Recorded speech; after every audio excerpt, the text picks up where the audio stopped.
Hey guys, SK here, back with another Clash Royale video. Hope you guys are all doing well. In today's video, I just reached 15 wins in the Royale tournament, and I'm going to be doing a matchup guide of sorts against P.E.K.K.A Bridgespam, because I just had this game against this deck, and I had pretty much a perfect game, I would say.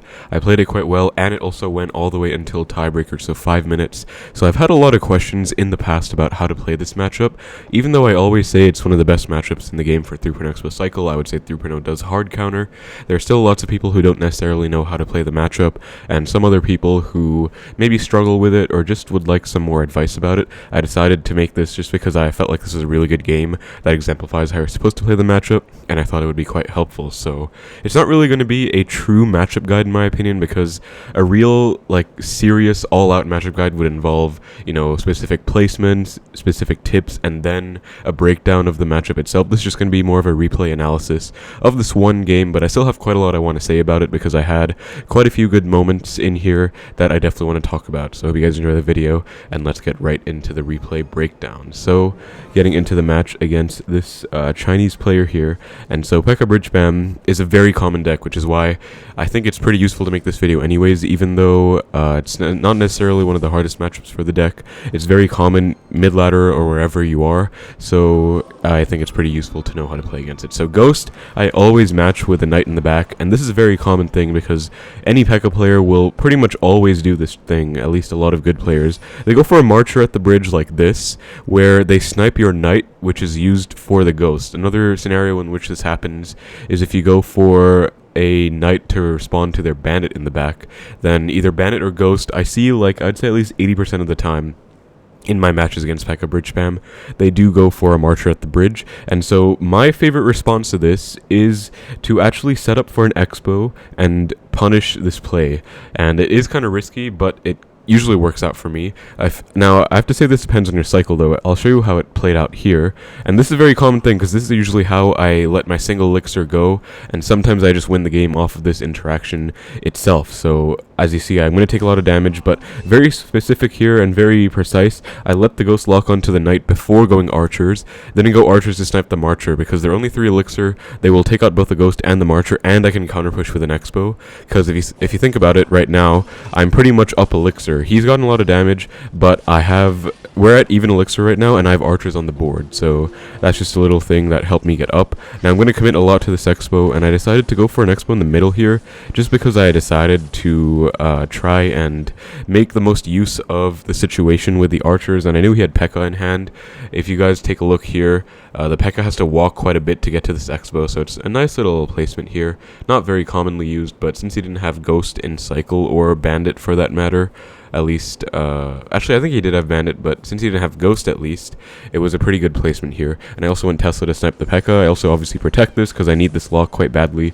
He is unfortunately back to Ghost, so it does take my Xbow out. Now the best play here, I would say, would have been to probably go for a knight to snipe this Ghost and block the Xbow. I would have gotten a decent lock, but I still work out okay. As you guys can see, I don't have to respond to this Ghost anymore, and I'm not necessarily winning, but I'm in a better situation. And so right now, this is where this situation always works out, because in single elixir you can always count card cycle quite easily. So I know, if we just go back a little bit, what usually happens in this situation. They go marcher. Again, very important, by the way, to let the archers lock on to let the Ghost lock on to your knight before going archers. I've made the mistake before of letting my archers get taken out by the Ghost first by playing them too early, and that just ruins the whole scenario. So very important there.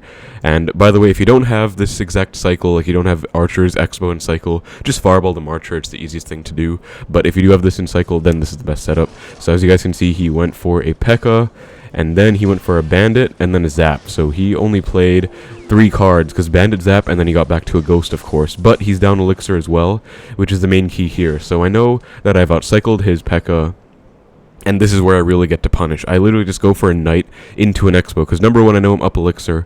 Number 2, I know he's not back to P.E.K.K.A. So this is just card cycle counting at his finest. As you guys can see, there's nothing he can do here. He can go for this Ram, but he doesn't have enough elixir to go for a P.E.K.K.A in time.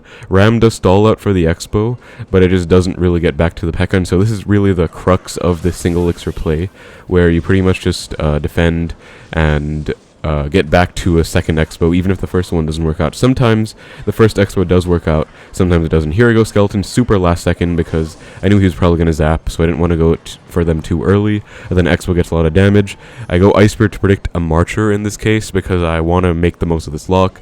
And that is pretty much a good game already. So as I said, guys, this situation will pretty much always help you get a positive advantage against P.E.K.K.A Bridgespam. I think the best players can probably get away with defending it.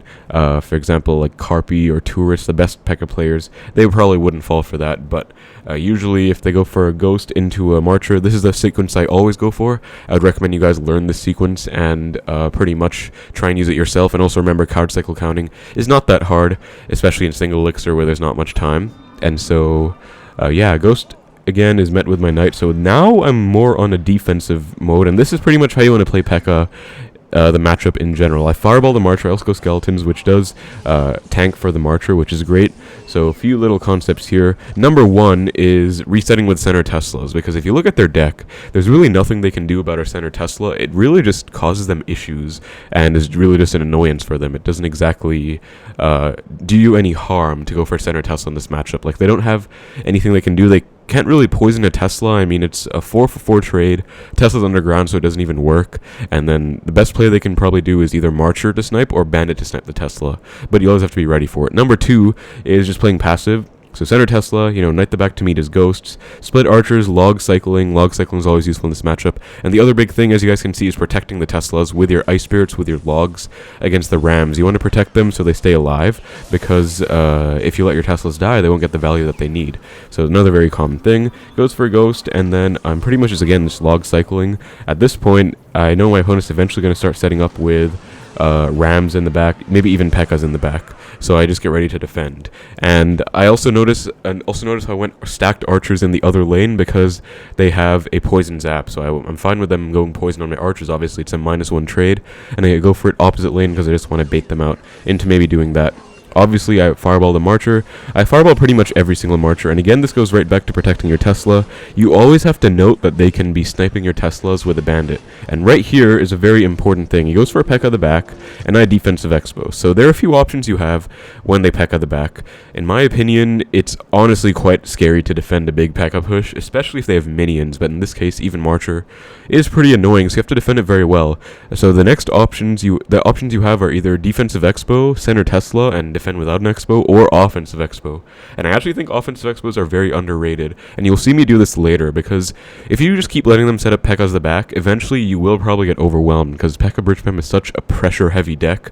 One small mistake on defense and you are screwed. And so if you defend perfectly the whole game, that's fine, right? But you never really want to put yourself in a situation where you are going to be defending and possibly messing up. So you have to be very careful here. I defensive Xbow. He snipes it with a Ghost, and I do think I try and protect this Xbow with my Skeletons, if not mistaken. No, I don't actually. Let it go. Okay, that's fine. But as you guys can see, this is getting pretty sketchy, honestly.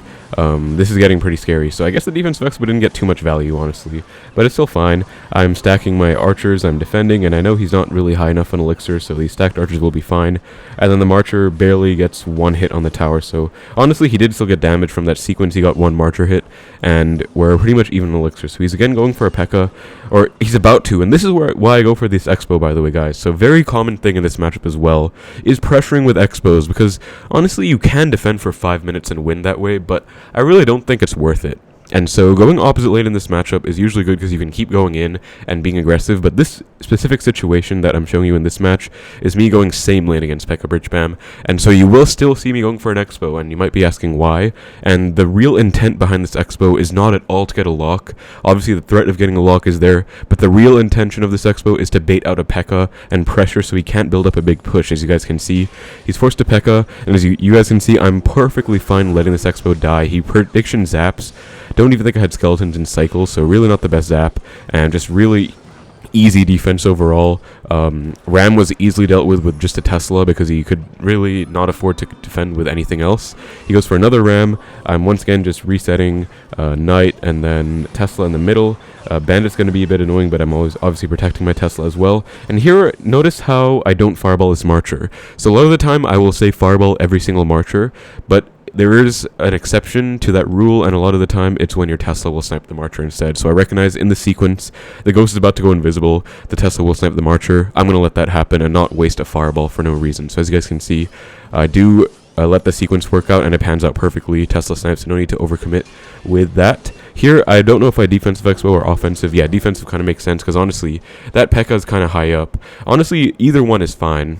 But the thing is, you have to be very aware that you have to let your offensive Xbow die, and it can be very risky because they can snipe it with a Marcher, they can ignore it for the meantime while the P.E.K.K.A just tanks for your Xbow, and so I would say just defensive Xbow works. And honestly, the only reason for this, by the way, is that I'm going same lane as my opponent here. I got all this damage, and I pretty much subscribe to the idea that I want to win by going in the left lane, so I'm pretty much just defending. You'll notice I'm not going in at all in the left, and that's pretty much never something you can do. I mean, there are exceptions to that. Again, there are always exceptions. Like, in this game, there's never really a black and white rule, like, never ever do this ever. But the reason I don't want to go in, obviously, is because he's just going to P.E.K.K.A into it. He's just going to poison my Xbow, and I'd never want to give spell value in the lane of my weaker side tower and my Xbow. That's a very common Xbow principle, like first level principles with this deck. So defensive Xbow, anti-poison placement, of course. He does go for the bandit to snipe, and I'm pretty much just defending here. So you're going to see some triple elixir defense here. I do fireball the Marcher. I defend my Tesla by logging the Ram, making sure my defense is fine, and honestly this is going pretty well. Like, this is a pretty clean defense. I do also go skeletons, and then Tesla is back for the next Ram, and the Ice Spirit again to protect rather. I always mix up in my videos predict and protect. And then I also knight, and I believe I just fireball this Marcher. I wait for a bit though, so that's another thing, by the way, guys. Sometimes you want to wait for a while before making a play, because they might go for something to protect the Marcher. Like here, he could have gone P.E.K.K.A if he had Ram in cycle. He might have protected with the Ram. If you just wait to fireball the Marcher, you can probably snipe the Ram as well. So just nice value there, honestly. Better than nothing, right? Hitting a P.E.K.K.A versus not hitting a P.E.K.K.A. So again, just also kiting everything to the middle. Very common trend as well in this matchup, as you guys can see. Very easy defense. Just basically making use of both towers at all times. You always want to utilize this center zone against P.E.K.K.A Bridgespam, because you have a very easy defense. Like, you have cycle cards, you have a Tesla, you have Ice Spirit Log, you have just a perfect defense. They really can never break through if you defend well. So honestly, if you wanted to, I believe you could win this matchup with pure defense and spell cycling. But obviously, no, that's not really the way to play the matchup, and I think that just leaves you with many more risks, because one mess up or one mistake and you will lose. So I do think that offense Xbows are the way to go.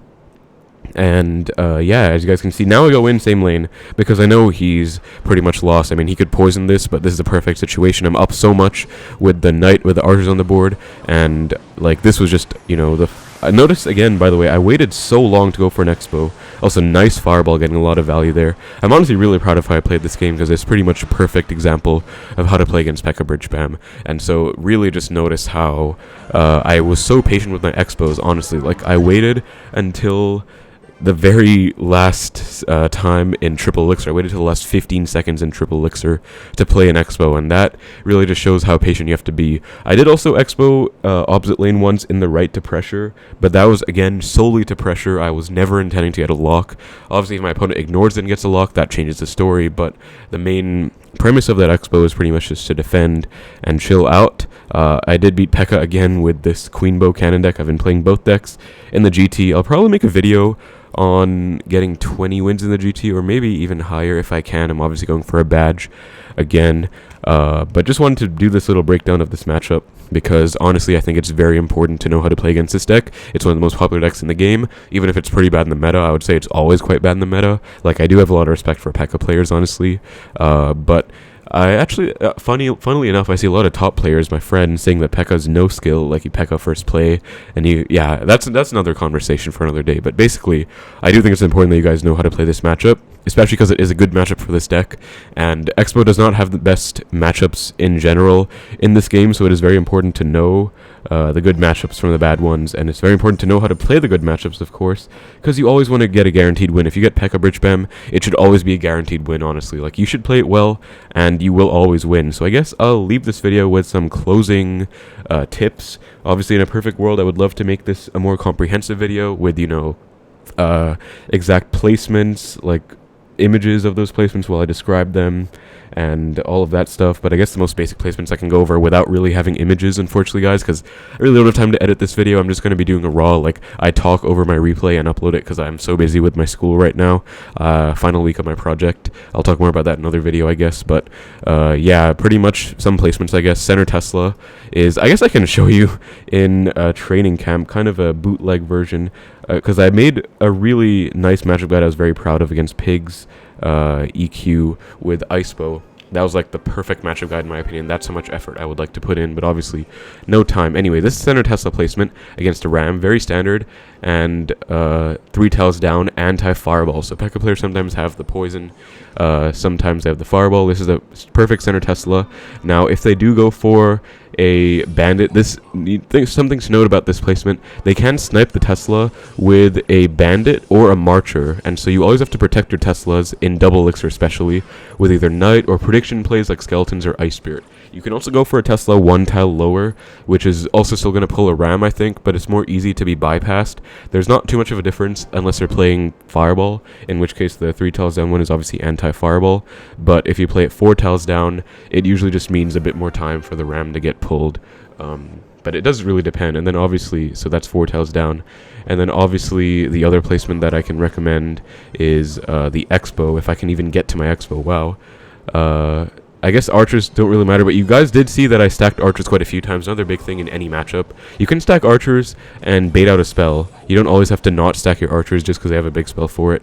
Xbow placement, standard offense Xbow placement, obviously.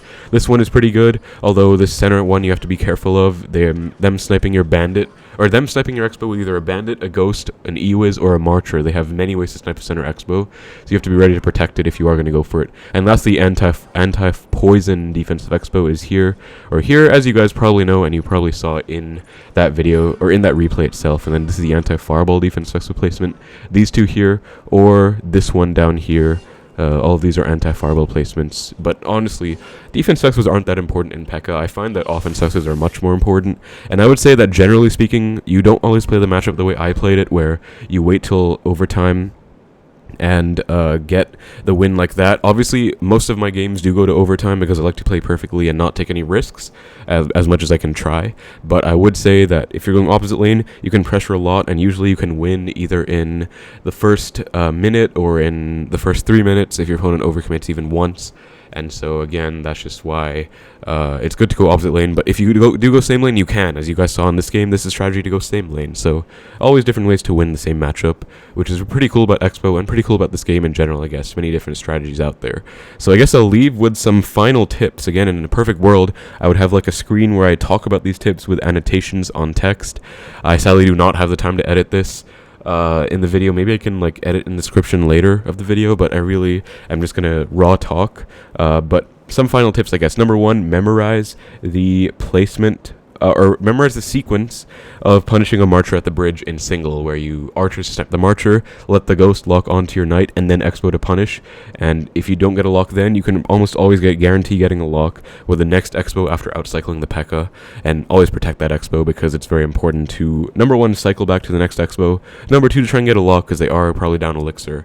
The next thing is always protect your center Teslas once it reaches double elixir time, for the most part, I would say, because you don't want them to get value. And honestly, Tesla's not the card it used to be. It's not a strong card anymore. It's very weak in the meta. It's definitely like C tier or even D tier in my opinion. I do actually think it deserves a buff, honestly. Like, no one in their right mind plays Tesla right now. Even the best Xbow decks don't run Tesla. They run Cannon or Pumpo right now. It doesn't even run Tesla. It runs like Mighty Miner stuff. So 3.0 obviously is the OG Xbow deck, but Tesla in a vacuum is a very weak card, not the best building in the game whatsoever. So you do have to protect your Teslas because they're not going to feed you value. Like, they used to be broken. Honestly, Tesla was super broken back in the day. You used to get free values for playing it down. It had like 35-second lifetime. It had much faster hit speed. It had a faster first hit, but now you have to get the most out of your Tesla because it's just not a strong card. And so protect it with either skeletons, ice spirit against the bandits. Get ready for them to maybe marcher to snipe your Teslas. Get ready to fireball most marchers. Oh, next tip, fireball pretty much every single marcher. And I guess the last few things are pretty simple cycle things. Like against Ghost, I almost always like to go Knight for the Ghost. Against P.E.K.K.A, I like to always have archers in cycle to DPS the P.E.K.K.A down. Against Bandit, I like to get the Skeletons trade, where you go Skeletons to full counter for a positive 2 elixir trade. Small things like those, and that's pretty much how I want to play this matchup. So if you guys have any questions about the matchup, let me know in the comments below, and I'll be happy to answer, because I would say I'm very well versed in this matchup. I mean, I've been playing this deck for over 4 years at this point, I think, and I pretty much always win this one, because you are supposed to. That's pretty much it for the video, guys. Hope you enjoyed. Little matchup breakdown, because I wanted to make a video, even though I've been so busy. I thought this is a perfect opportunity, because I had a nice game from the global tournament. So I'm going to upload this video, then I'm going to go right to school and start doing my project work. So that's going to be it for the video, guys. Thank you so much for watching. Hope you enjoyed. Take care, and I will see you in the next one.